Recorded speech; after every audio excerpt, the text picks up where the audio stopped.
What a day! It's funny. We talked last week to Megan, and it was an unbelievable story about a woman who was bullied by the school system in Darien.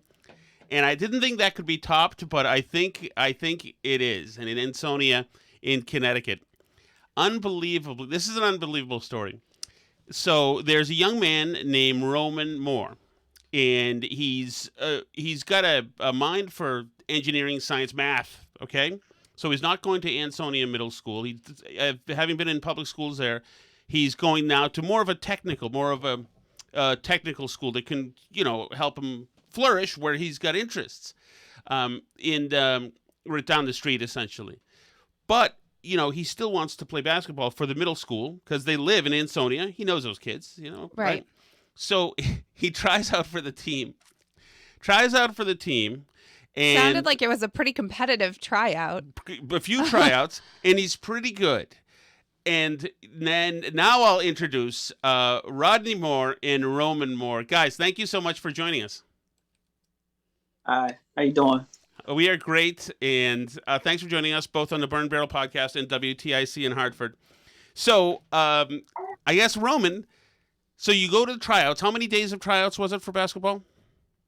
3.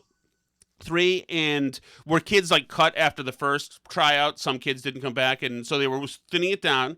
So you make it through day 3, and what's the news you get?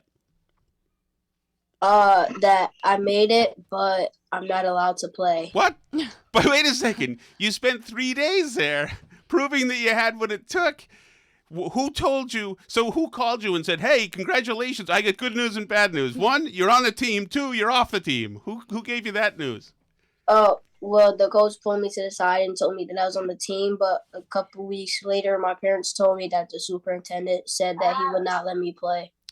So, and this is a huge part of the story because I'll keep it clean, Rodney, because there's young people here and we're on the radio too. So, but this superintendent, what is his name? DeBacco of Ansonia?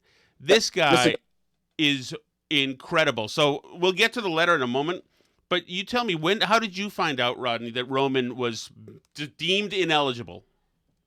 Oh, well, first, Roman came home and told me that he was selected as one of the few 6th graders that made the team. So he was extremely excited. Of course. Right. And then I received a phone call from the coach the following day, just letting me know, hey, I got some bad news. And I'm like, well, what's going on? He's like, they're not going to allow Roman to play. And I was kind of confused. I was like, well, what do you mean? And he said, well, the principal believes that, since he doesn't attend the school, he shouldn't be able to play. And I explained, how it typically works, right? In school athletics, as far as a kid attending magnet schools and playing for their hometown. He said he completely understood. And he explained that to the principal, but the principal still gave pushback. And then that's when I followed up, that following week with an email, or that day actually, with an email to the principal, just kind of explaining the situation and didn't understand and wanted to get some clarity as to why he was kind of blocking him. So that's how it all kind of started off. Okay, so what info did you get from the principal? What he did was he responded to my email, and he pretty much just forwarded me a document from the CIAC guidelines that says, and he kind of highlighted that document where it says that the principal has the right to reject any student athlete that doesn't attend the school. And so he felt good about that, like I have the right to reject you, and I am because it's not like it says he has to reject anybody. Right. It was more of a choice, right?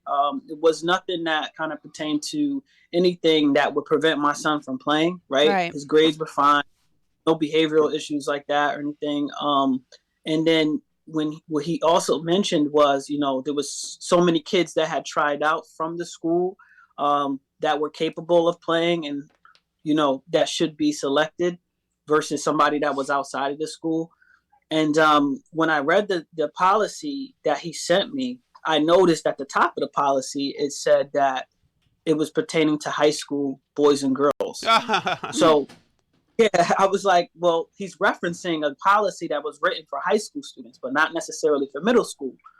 So I did a little research myself on the CIAC's guidelines and their website, and I came across a mid-level athletics guideline that they had written, and I forwarded back to him. I pointed out the document that he had sent me was for high school students, and I also included in that attachment the middle school guidelines that the CIAC had written. Mm-hmm. And then I didn't hear from him for a while. So, we went about a week before I had heard anything. Now, this was the week prior to the Thanksgiving week.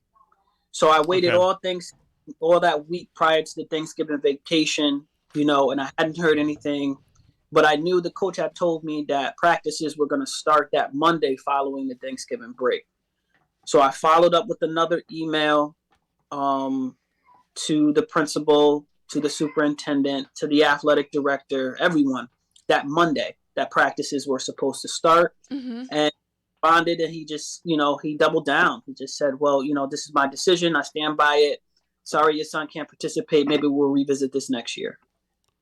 And I was just like, wow, like no explanation, no policy, no nothing to support his decision. Right. Yeah. And it's so incredible because, so somebody's raising this in the chat too, your tax dollars go to pay for those public schools too, just the same as everybody else who lives in the town. Like, you're still a member of the community.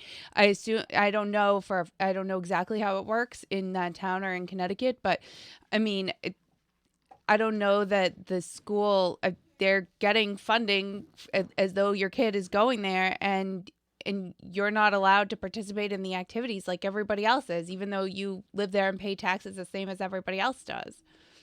Absolutely. I mean, I think it was important for me to fully understand, in situations like this, what the CIAC had to say about it. Yeah. And it mentioned that they don't oversee middle school sports, but they did mention that because they do oversee high school, they asked them to, the state has asked them to provide a recommendation or a guideline for middle school. Mm-hmm. And in the guidelines, it says that he's eligible to play for his hometown. Right. When his school that he attends, which is a magnet school, doesn't have a team, he's to go back and play for his hometown. Yeah. And even students that are homeschooled, right? They have a right to participate in the athletic programs or any curricular activities, even if they're homeschooled, if they live in the city of Ansonia. So I couldn't understand it. I really just didn't understand it. And as we kind of moved forward throughout the week that the practices have started, I was reaching out to the superintendent's office. I even went down to the office and they refused to allow me to come into the building. And that frustrated me more. So talk about feeling unappreciated as a taxpayer. So by the way, as Alice said in that commenter said, so you are already paying taxes. You're paying for Roman to have all the schooling he wants. They're getting, your money without having to give any product to him. They don't have to worry about him, the books and transportation. But tell me something, Roman, how are you feeling now as you're not playing and you know that the other kids are practicing? I feel frustrated. I made the team, but now I'm supposed to play with my friends, so it's just really frustrating. And Rodney, let me ask you, like as a dad, I can't imagine. I mean, you've been so, at least what I've seen publicly, so calm and collected. I can't imagine. It's so patently unfair. He tried out. They had him travel there to the school to try out. If they were going to say, you know what, he's ineligible, then at the beginning it would have been BS, but they could have said, okay, don't bother. You're not doing this. But they have him try out. He commits. As a dad, you've got to be proud as heck. I don't know if you were an athlete before, but you've got to be thrilled that he makes it with older kids. Yeah, I mean, I was extremely excited. I saw, when he came home after those tryouts, how sore he was, how exhausted he was. And he still came home. He did his homework. He got everything situated, as expected. And he woke up the next day and he went back and he did it again, So, of course, I was extremely excited for him, but even more disappointed in a system that is supposed to educate these kids and model for these kids what it means to really work hard for something and earn something. Yeah, because they took it away from him. Yeah, because it's, as a dad, you can't really teach a lesson to him about this because he did everything right and he's getting, pardon my expression, screwed here because some guys got some kind of personal beef with people who don't go to the school. Actually, when you read that word response, the one that was in one of the articles, at least that I saw, it was like, "We'll welcome you back to our school district at any time with open arms," and it just made it sound like such a. So let's get there, stick-it. Rodney. When does the superintendent come into this play? So the superintendent eventually responds on Friday, this past Friday, and that's the letter that's out there, right? That's the letter that came out. Okay, I want to read this letter because this is beautiful. This is beautiful. This is DeBacco, the superintendent. I understand you do not believe the administrator has the authority to make. Oh, now of course it's skip. It's good. I understand you do not believe the administrator has the authority to make this decision. The administrator does have the ability, and I stand by his decision to advocate for all students. As a superintendent, I find it disheartening when talented students, such as your son, make the choice to attend a magnet school. I am not happy when students choose schools outside of Ansonia. However, school choice is a family decision. I have no choice but to accept and respect your decision. I know you are not happy with our stance. I don't want to accept and respect your decision, but I have no choice. But I hope you can accept and respect our decision. Lastly, I do hope to see your son return to Ansonia Public Schools, where he will be accepted with open arms. This idea, I find it disheartening when talented students such as yours make the choice to attend a magnet school, and I am not happy when students choose schools outside of Ansonia. Is this John Gotti, or is this a school superintendent? No, I mean, before you read the letter, you're like, oh, well, maybe like I don't know. But then you read that and you think like, this is just purely, they just are punishing you and your family and your kid because you dared to not go to their school. Yes, it's exacting revenge because you've offended him. You've made him displeased, and this is what happens. And it's kind of an extortion, get the kid back in school. But so before you first of all, as a guy, I can't believe you're so good tempered. I would be, my wife would be. I can't even tell you that kind of attitude towards a taxpayer, towards somebody who's got a good kid, a kid who, by the way, if you're in Ansonia Middle School, you want him hanging around. He's a good influence. He's got He's not only is he a baller, but he's a thinker. And he's a winner. Well, let me just ask you this. At this point now, after getting this letter, how likely are you to consider ever sending your kid back to those public schools? Oof. I mean, I have huge reservations because, like you said, after reading that email, it's almost like a slap in the face, right? Mm-hmm. How dare I, or how dare my son choose, a better situation for his education. How dare he do that in the city of Ansonia? And because you're doing that, well, you're not going to get to participate in our athletic program. And I'm just like, how do you explain that to a kid? Right. So like, I didn't even tell Roman right away. I had to tell him once the week started when practices, because he questioned, well, why am I not going to practice? So I had to sit down with him and he couldn't understand it. So for me as a father, of course, it's frustrating. It's extremely frustrating. I mean, I had to really sit with my feelings a little bit before I responded or figured out what I was going to do, because I just knew how I responded. I have to model the most appropriate response for my son, right? I have to be as professional, as respectful as I possibly can, but also advocate on his behalf, which is what led to us writing that petition online.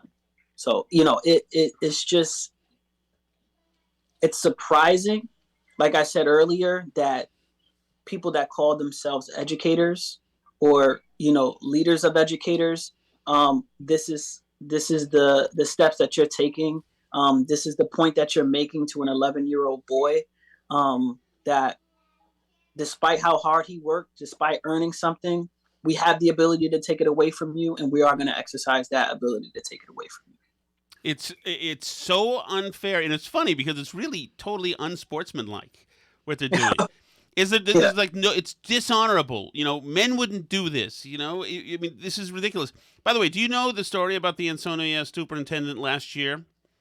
So this is your friend, the Ansonia superintendent returned to week. This is from last year after missing the first few months of the school year. Now DeBacco is getting back up to speed on missed meetings and slowly reacclimating to the work environment he said he missed. He had a health problem. His return comes with caveats. He can't work a full 8 hours a day and has to return home so a nurse can repack his wound with gauze every day. But DeBacco said he needed to come back to work, explaining his dedication to the job compelled him to do so. So he went underwent surgery last year, and so he had all this stuff. So the school made a deal with him that he could have all this special treatment and that they would consider him an exception. Now, you'd think that maybe he'd pay it forward, considering he's making $200,000 a year. And he's got this special sweet deal with the school district. But when it comes to your son, he's a big hardliner. No, you're either in or out. Mm-hmm. And I find it, right, because what I've learned after all of this has unraveled, so many people have come to us, former athletes, people that work in the school system. And this sort of response is surprising to them because Ansonia has a history of recruiting students that don't go to Ansonia public schools to play sports. Remarkable. It's football. So why is it my son who's being targeted? What is it about him that makes them draw that line? Right? Why did it work for them in the past years in all other athletic sports, but this year for some reason he's not able to participate? It's just not it's not fair. It's extremely, extremely frustrating. Because if this was a standard practice, if this was their standard practice, I would have no argument. I could say to my son, listen, This is how they've done things, like in this town, unfortunately. This is how they've always done things. But that's not the case. It's incredible. And you know what else is that your son he's into math and he's into sports. Like, this is a model. This should be a story. If you're the school, you use this as the model. Yes, this is the kind of kid we have doing sports on our team. This kid's also a math guy. He's an engineering kid in the future, possibly. My wife is a big math geek, so she's all into this stuff. So if math people are geeks, I don't even know. Well, not basketball players, I guess. But so, like, this should be a positive story. And anybody in local municipal government would say, hey, wait a second. We want this guy in the school. This is a good story. Not every youth, kids are having a lot of trouble these days with scholastics, with mental health. There's all sorts of things that can go wrong. It's just tough being a kid these days. And you've got a kid who's on the right track. You're a lovely family. Your whole family's like, they're a beautiful family. They all seem to be doing the right thing. And like, I will be shocked if somebody doesn't put the pressure on this. And I'm sorry, I consider the superintendent a punk. Superintendents are employees of the school committee, basically, who are elected by the taxpayer. So, I mean, like, that's what I would say if it were me. And Tom was right. I get mad about stuff and, like, go after my town government because I get upset about these things because it's so unfair sometimes what they do. And, like, that would be my next thing, would be to go to the school committee and say, like, you're in charge of this guy's contract, of hiring him. Like, how is this fair? Explain to me what you're going to do to make this make sense for me. What's happening right now? And how is your wife? How is Christina taking this?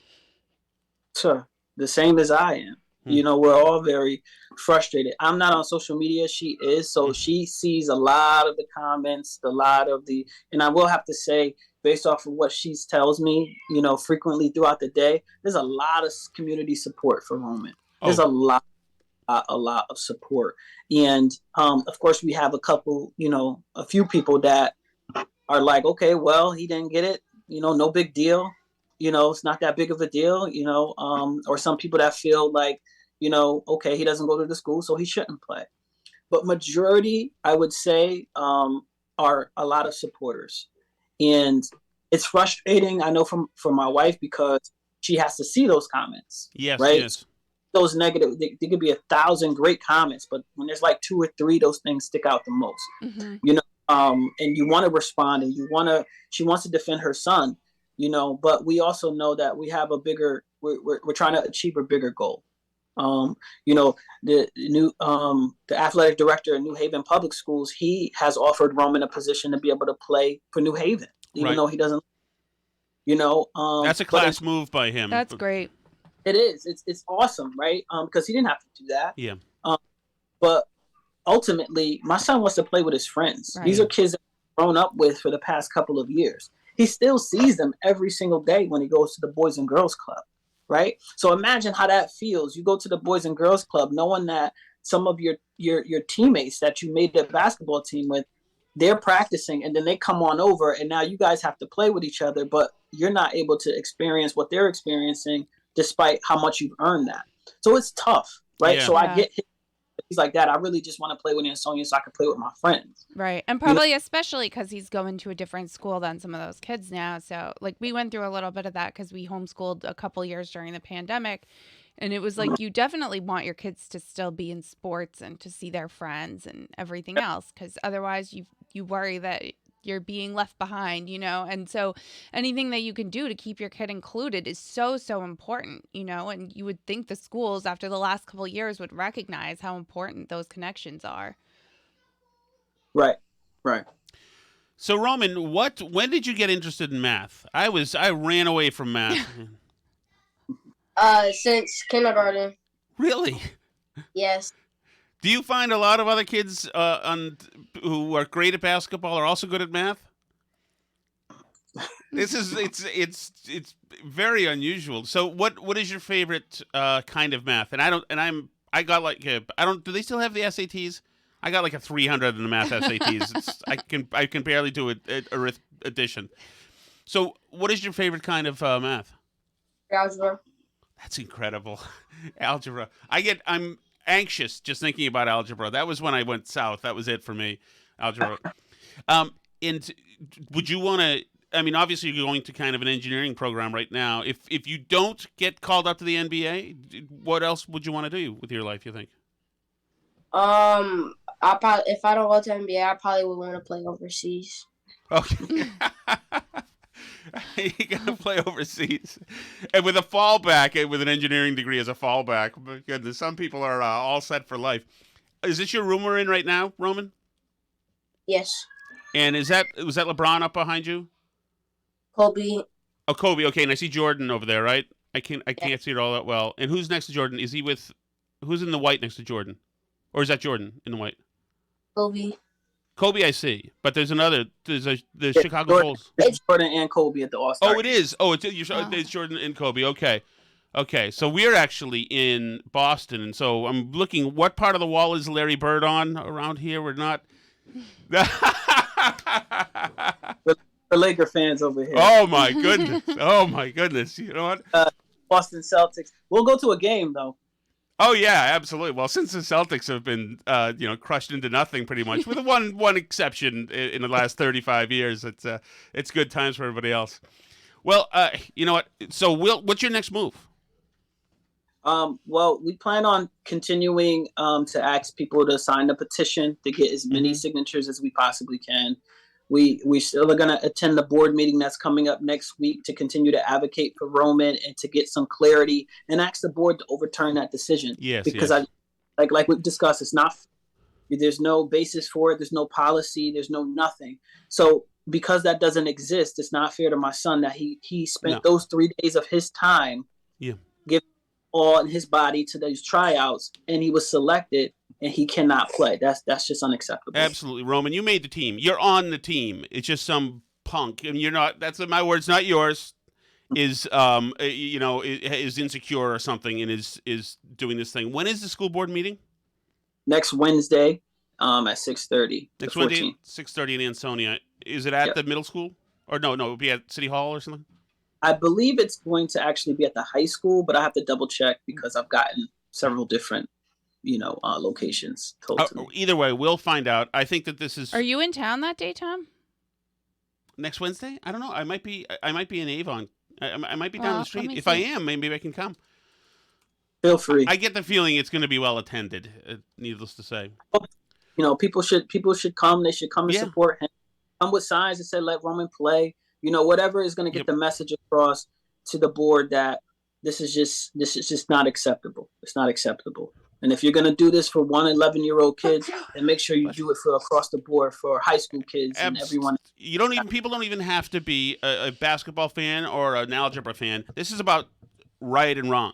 That's it. Right. The kid did the right thing. He went. He rolled the dice. He stuck himself out there by going to tryouts, and persevered and did the right thing and made the team. And somebody else's shortcomings are getting in the way. So let me just tell you, Rodney Moore, thank you so much. Roman, thank you so much. We will stay on this. If I am in the area, I will. I'll see if I can go to that meeting. I will be bringing a Larry Bird poster for that spot right there behind Rodney, right there, so we can balance it out. That is an extremely one-sided room you've got there. But man, you're an inspiration, Roman. Thanks for joining us, Rodney. Thank you so much. Thank you for the platform. We appreciate the attention to what's going on with Roman, and we hope that your listeners hear him and support him. And again, thank you. Thank you. Take care. We appreciate it. Bye. Later. Well, they were great. They're so great. Were they not great? I mean, this is an ideal. This family should be the family that's in the brochure for America. Mm-hmm. They're intelligent. They carry themselves well. They're all. It's a good-looking family. Roman is an algebra guy who, if he doesn't make the NBA or overseas basketball, has a fallback. Will probably have the fallback of an engineering degree, and this is an American story right now that's been derailed, that should be a good American story. Right. Exactly. It's just personalities. I find it disheartening when talented students such as your son make the choice to attend a magnet school. They just hate that people have options of where to send their kids for school, and they're taking it out on a kid who did absolutely nothing wrong. And the fact that they waited until after the tryouts to have a problem with it, what are you going to wait till halfway through the season and then decide that you're going to exercise your right to not let him play? It's such just an incredible overreach by the school officials into everybody else's business. Like, when you're a taxpayer, same as everybody else, you're allowed to play on the sports team, same as everybody else. It's just that the school has the right to stop you if they feel like it. Somebody's given these little wannabe dictators the power over you to do this to you. Yeah. And they're mad. They're mad, frankly, that a family has chosen to give these little bureaucrats less power over them by choosing a different school. Yeah. Like, they sense their power slipping away, so they're just sticking it where they can. I hate school bureaucrats. But you know what else? I think this transcends ideology, transcends parties. You invited the kid to try out. He went there for 3 days. He made the team. They told him he made the team. You don't yank it away from him after that. Right. That is so damn dishonorable. I don't even know what to say. It's so damn dishonorable. And Rodney was right. There's no lesson there. There's no lesson. Right. Other than this is just unfair because it's such a bullying job, man. That superintendent, I'm going to see if I can get him on the air. I assume that he'll be nowhere near it. But I'm telling you, man, I want to talk to this guy because that is a punk move by a big bully. The person who could write that email to a family and think that somehow, he's mad that they're not going to his school district. I would never send my kid to those public schools. No. After getting that email. Never in a million years. And the school board should, I don't know what they can do, censure him or something, or give him some kind of, but he should face some kind of disciplinary action or something just for writing that, because it is so unprofessional and so rude the way that email was written. Yeah. Absolutely unacceptable. And if I were a school board member in that town, I would rip him one. I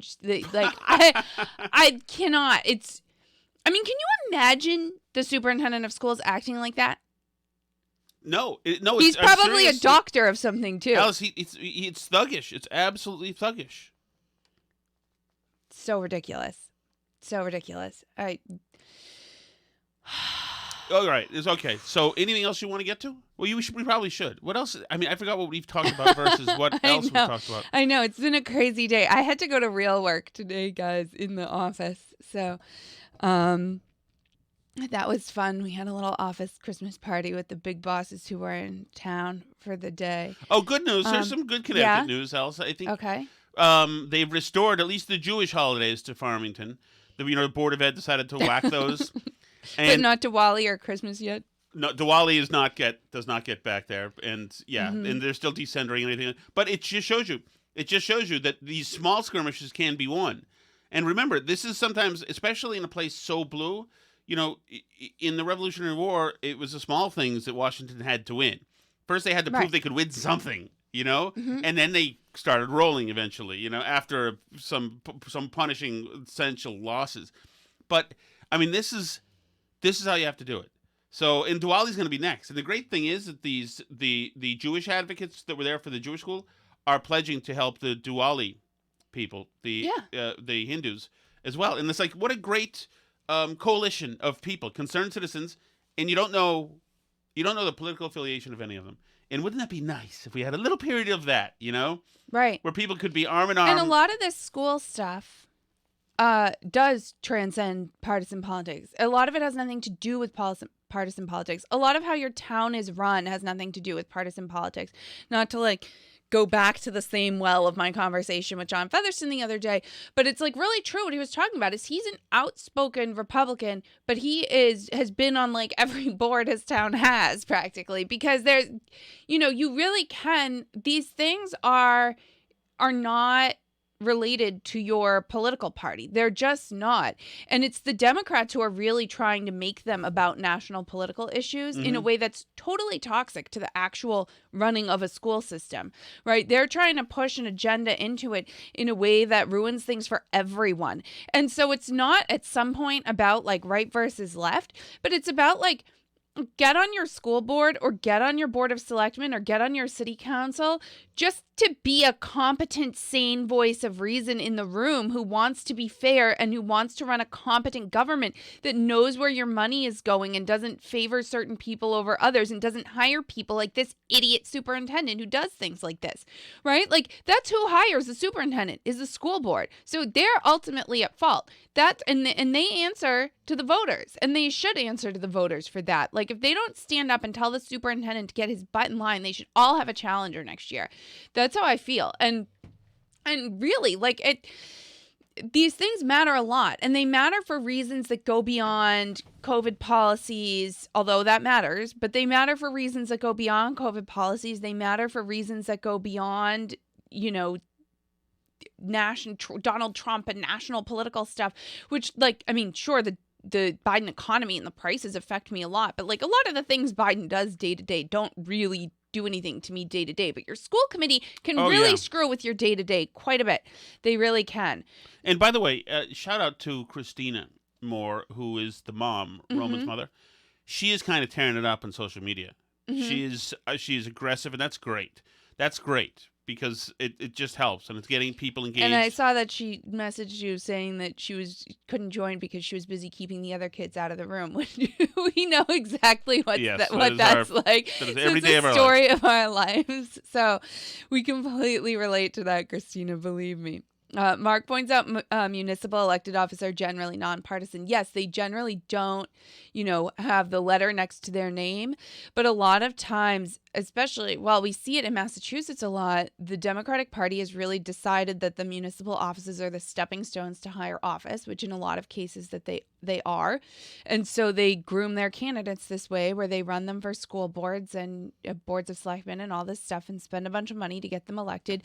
And these are candidates who don't care a fig about local issues. They just care about building a resume to run for the next thing so that they can eventually be something important. Yeah. Right. And in this state, especially if you're a Democrat, you can just sort of climb that ladder and you end up with Catherine Clark as the minority whip in Congress right now. So she started off on the Melrose School Board. When we lived there, she was the state rep and then the state senator and then the congresswoman. And now she's the most powerful woman in the whole country. So there you go. Yeah.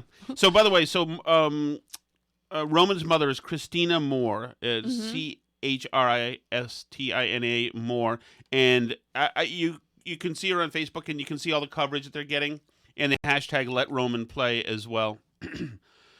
Just let her know that you support them. This is a kid doing the right thing and being punished for it by bureaucrats who are selfish and should not be in those positions whatsoever. Should we do the chat? Is that it? Sorry, I'm not sure. It's up to you. We don't have to. Well, I have no idea how much time has passed whatsoever. I'm looking at what I have for stories are almost all crime stories. Okay. I had a couple things that I wanted to get to to that I thought were interesting. Okay, let's do it. So, this is thing one. If you could scroll up to the last KJP video from yesterday, that's just above what James Woods, and get ready with that, because there were like a few different stories that I saw in the news that kind of all led me in a certain direction. So this was interesting. So basically, a bunch of people came out with a paper. Some of the names are familiar: Vinay Prasad, Tracy Beth Hogue, like a bunch of people who've been doing some kind of critical analysis of the COVID shots and how effective they are and all this stuff. Generally, they are like pretty mainstream sciencey people who think the boosters are good for older adults and at-risk people, but have questioned whether young people really need them. So they did a big sort of meta study where they looked at COVID-19 vaccine boosters for young adults, a risk-benefit assessment, and ethical analysis of mandate policies at universities.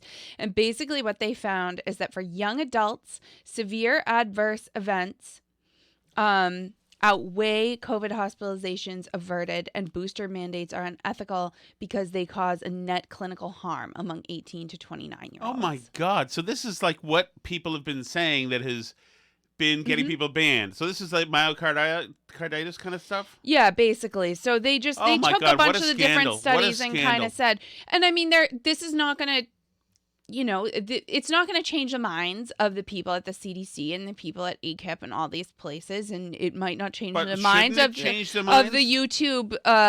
YouTube censors that are going to censor our video and get us kicked off for 2 weeks because I'm saying this on here. But we have Rumble, and this is too important. I am ready to go when you are on this audio. Okay. And it also, it's not just, this particular paper was about trying to see if like the university mandates were ethical, but what other group of people that's 18 to 29 and is not at risk of COVID has been mandated to get the boosters? The military has, and it's been a huge problem. A bunch of people have been discharged or have chosen not to join because of these policies. And it's really like, I mean, the costs outweigh the benefits for people that age. They just do. I mean, like, they're not at risk of COVID. This isn't the point. So anyway, so McCarthy supposedly had made this deal with Biden that they were going to get rid of the military vaccine mandate for COVID. And then Biden apparently like reneged on it and decided no after talking to Lloyd Austin. So Christine Jean-Pierre was asked about this yesterday. So Leader McCarthy raised eliminating the requirement that service members be vaccinated against COVID-19. So clearly they had a conversation, as you asked me about talking to members. The president told him that he would consider it, but also made clear that he wanted to consult with the Pentagon. And since then, as we've all heard, the Secretary of Defense has recommended retaining the mandate. That's because the COVID vaccination requirement was put in place to keep our service members safe and healthy and prepared for service. And I would remind, I remind all of you that the Pentagon has a range of vaccines. It has long required. So this is nothing new. This is, there's history here. There's precedent. Yeah, they have a long history of vaccines for stuff that can hurt you. Right, and for vaccines that don't make your heart stop. Getting it, too. Don't make your heart stop, right. Yeah, it's a great point. Yeah, but I mean, this has been a problem in particular for young men. In particular, the boosters are even worse than the original shot. And like, why you would want to vaccinate your military unless you are committed to weakening our military and making an ideological purge in the military to make sure that no right-wing people are left in your armed forces. I mean, like, I hate to be a conspiracy theorist, but that's sure what it seems like to me. It seems like they're trying to weaken the armed forces and make us less safe and make sure that the military is all left-wing people now. So basically, then I also happen to see that also fits in with this military.com news story from yesterday. Navy to accept recruits with lowest test scores as recruiting goal grows. The Navy unveiled new guidelines Monday that allow the service to enlist thousands of sailors with entrance test scores that fall into the lowest aptitude percentile allowed by military standards as it faces a higher recruiting goal, according to a notice from Navy Recruiting Command. Under the program, the service can recruit and contract sailors who fall under what the military calls Are we going to have a really stupid Category Navy soon? 4 recruits or high school diploma holding applicants who score in the 10th and 30th, between the 10th and 30th percentile of the Armed Forces Qualification Test, or AFQT. Up to 20% of this year's active duty enlisted pool could fall into the lowest allowable aptitude percentile. That's great. That's so, great. We're taking the dumbest people. We're recruiting by, like, asking you what's your sign. Like, they're destroying. You're allowed to be they're fat. destroying You're the allowed armed to be fat forces. and have a It's nose all ring fat, like and, non-binary and lesbians and stuff, and like Yeah. and who score low on aptitude tests. But if you don't want to get a COVID vaccine, then you're out of luck. Like, we don't want you in the military. Is the South China Sea water or land? I think water. Right. So you'd want to have A navy. Right. I would think that would be. Some people might think that. I don't know. But I just, like, I can't shake the feeling we're going to lose a big war in our lifetime. I have no faith. Like, national defense is one of those things that, like, it's one of the few things that we really need the federal government to do, because I can't buy my own, you know? Yeah, Like, yeah. we have to all go in on it together because, like, it's everybody's national defense. Unfortunately, Zed ran the aircraft carrier aground. Great. That's great. So, I don't know. That's upsetting to me. And in other news of other things that are going really well for liberals, I saw a great thread on somebody getting a Ford Lightning EV. That's the truck. Yeah. Paying way over sticker This price. is the one that Biden test drove around the track. Yeah. Okay, so this is actually Neville the Cat, who was banned after he tweeted about Taylor Lawrence. Remember him? Fear the Floof? Of course. So he's back. He says, a buddy of mine bought a Ford Lightning EV this summer and paid way over sticker for it. I just watched a YouTube video about it and called him to verify if it was true. To say that he has regrets is a monumental understatement. He's angry and feels scammed. He's trying to sell it but looking at a massive loss for what he's being offered. The range he was quoted was a complete lie, and he can't use it to go to work. It does not have the range to drive to work and then drive home. Keep in mind, he bought the truck knowing the range would drop like a stone if he was towing anything or had any load in the bed. He has nothing in it or in the truck, just him and his lunch. Well, the temperature dropped here, and now he's realized his range has dropped in half. Cold weather will cause an EV to lose range, but with the weight and energy draw of the Ford Lightning, it's dropped in half of what he was getting. Not of what he was advertised, but of the real range. He paid almost $90,000 for a fully loaded 2022 Ford Lightning F-150 crew cab and has to run a 110 extension cord down the hall and out the window to his truck just to make it home. Oof. So, not as advertised. And then with them advertising rolling brownouts this winter too, everybody in Massachusetts just starting to get their electric bills with the new winter rates. Yeah. And I've heard bad things. I'm scared to look at ours online. Connecticut energy bills are supposed to go up 100%. I'm scared to look at ours. I'm scared to look. Yeah. So it's hard to believe it's all a question of incompetence. At some point, you have to think these people are actually trying to screw up the country because, I mean, they know that this isn't feasible. They know the technology's not here for this stuff, and yet they want to ban your car and make it too expensive for you to heat your home. Like that, this is what they want. This is the future that they ordered, that they told you they were going to give you, and people voted for it, and now they're doing it. And I just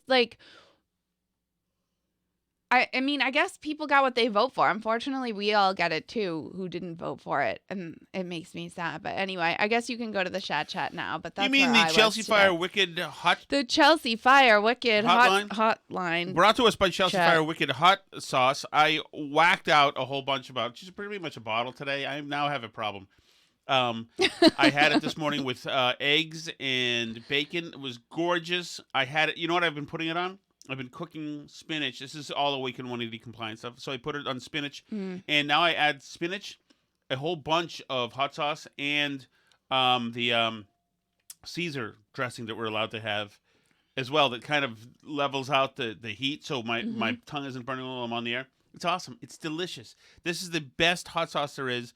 I love it. I can't wait till more arrives. You can get it at Whole Foods in Mass, Connecticut, Rhode Island, and Florida. Market Basket in Mass, New Hampshire, and Maine. Big Y in Mass and Connecticut. 5% of all sales proceeds go to the National Fallen Firefighters Foundation, www.firehero.org, helping families and coworkers of fallen firefighters. And the stuff is just great. I'm a hot sauce guy. I have proven myself. I'm not like going to try to be Mr. Tough Guy hot sauce, but people who are listening will remember in 1993 when I used to fill the top of my pizza, fill it with every inch with crushed red pepper. And so I've been working on this a while. I assume that when I die in a year or whatever, that they will probably find that I have, with chilies and whatever, I have probably damaged every organ in my body. But it was worth it. And this hot sauce is such great hot sauce. Chelsea Fire Wicked Hot Sauce. Go out and get it. You can get it online too at the store there. And, what do I say? Sometimes I say, you know what I told you? Sometimes I think I should just shut up after 10 seconds. It's just awesome, okay? And I love it. And then now we're going to do the Chelsea Fire Wicked Hotline. The Chelsea Fire Wicked Hotline chat? It's exactly right, Alice.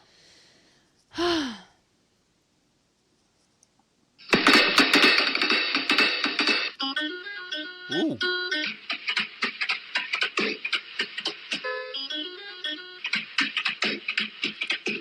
I like it. Is this for us to use on our show? I don't know what it is. Prior to tonight's film, in lieu of previews, we're going to have a mass shooting. I told you, kids.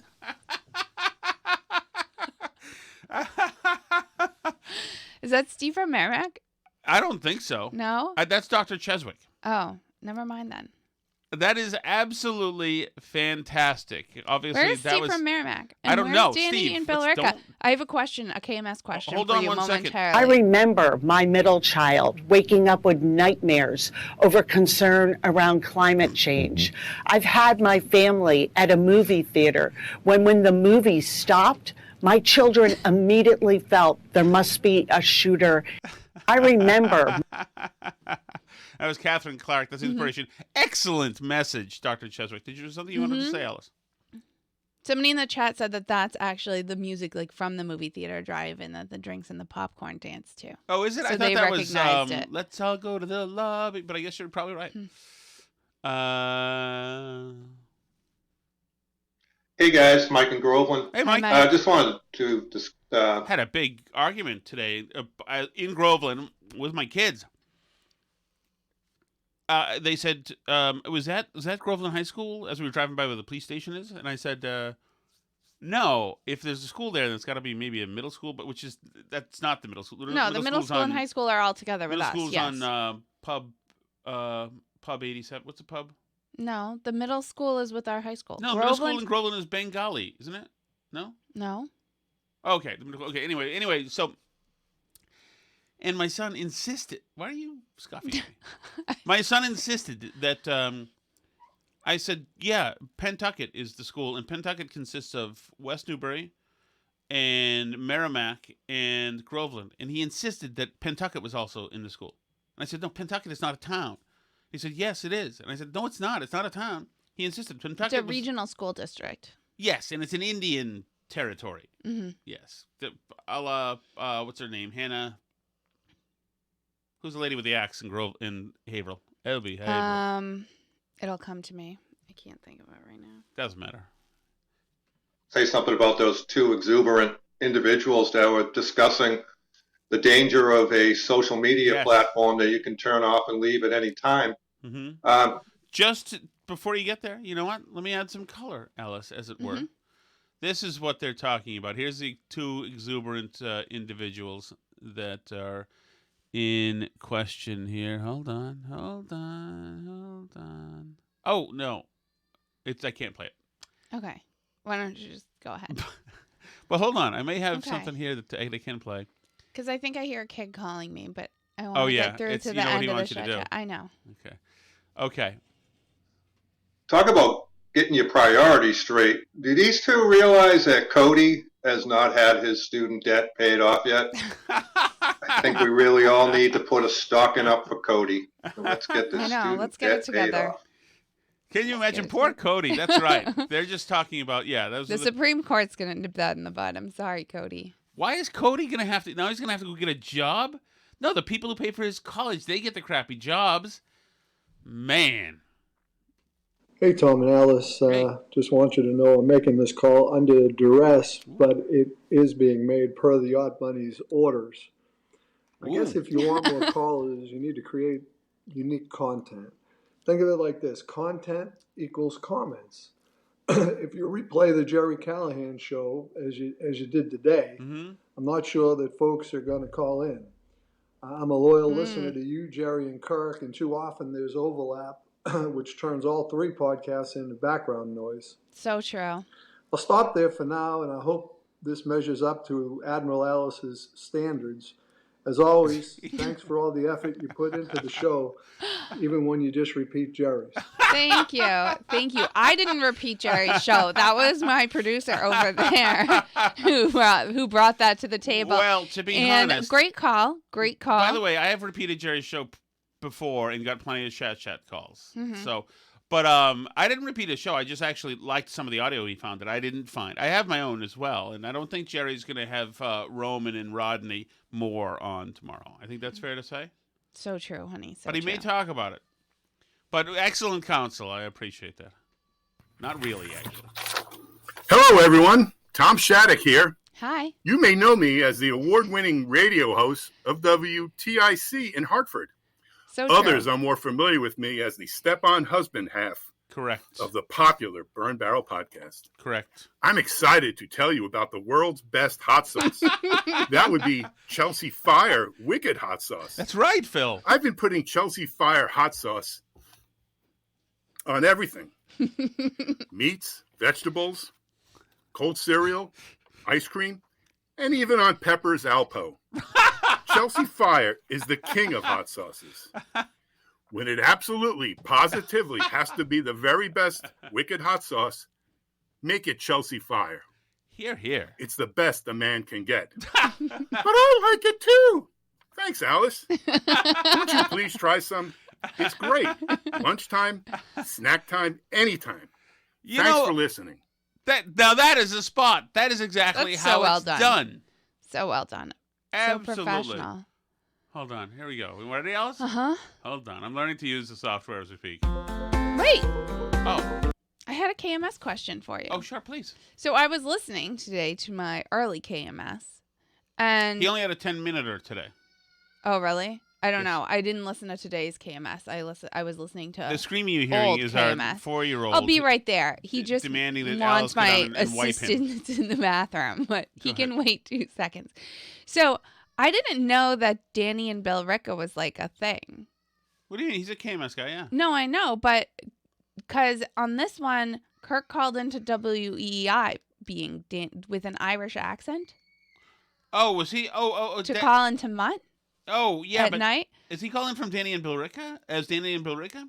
He was Danny and Bill Ricca with an Irish accent. Oh, it's Danny. I don't know if those are. So, which is it like a chicken and the egg thing? Like, which came first? No, but Danny and Bill Ricca is really Danny and Bill Ricca. He really is Danny and Bill Ricca. So, did Kirk steal the name from the real Danny and Bill Ricca? That's a good question. I don't think so. He called us Danny and Bill Ricca? Yeah, and then on the next show, they were like, I listened to like 3 KMSs today. But productive day. I got a lot done, actually. I just had my headphones on, was working away. I told you I had to go to the real office today. But then on the next show, they were like, oh, there's a Danny and Bill Ricca parody account now on Twitter. And I was like, Danny, are you not Danny and Bill Ricca? Oh. Is he not? But that's what I'm wondering. Is there I thought he was just Danny and Billerica. But maybe Kirk was inspired by a real Danny and Billerica to make the Danny and Billerica character. Very interesting. Or maybe Danny and Billerica is named after him, but I don't know now. Very interesting. So it's a mystery that I need solved now. Okay. Well, there you go. The call is out there. Thank you so much, everybody, for listening. If you want to join us live on Patreon or get a little bit of extra content each week, that's at patreon.com/burnbarrel. You can always find the show at burnbarrelpodcast.com or wherever you like to listen to podcasts. It's on YouTube. It's on Rumble. We're also on Twitter at burnbarrelpod, facebook.com/burnbarrelpodcast, and you can email us burnbarrelpodcast@gmail.com. C'est la vie.